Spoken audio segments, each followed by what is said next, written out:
A Marion County man faces the possibility of the death penalty after pleading guilty to killing his family. Such a disturbing story. His wife and 4 young children. West Tuesday, McDaniel looks at day 1 of the effort from the defense team to spare that man's life.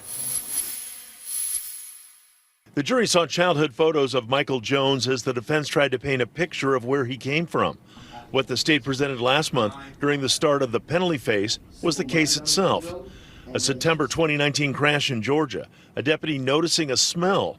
Jones saying his wife was dead in the back of the van, beaten with a baseball bat after he said she came after him with it. Their 4 kids, 9 and under, also dead and not far away in suitcases and totes.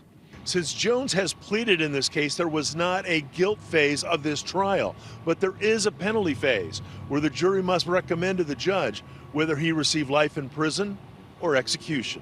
We'd get our beat, yes. And you would get hit with a switch on your butt, right? Yes. Jones' cousin described a Vermont upbringing where physical punishment was common and abusive.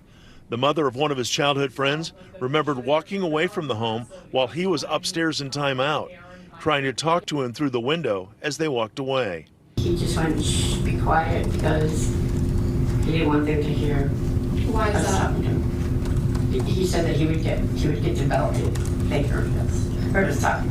And it alters the brain based on the necessity of the brain at that moment. A clinical genetics expert was called by the defense, suggesting Jones may have a genetic marker in his DNA that can lead to psychotic episodes and aggressive behavior. Aggressive behavior, inappropriate behavior, learning disability, that all fits. Once both sides are presented, the jury will make a recommendation to the judge for Michael Jones: life in prison or the death penalty. In Marion County, Dave McDaniel, West 2 News.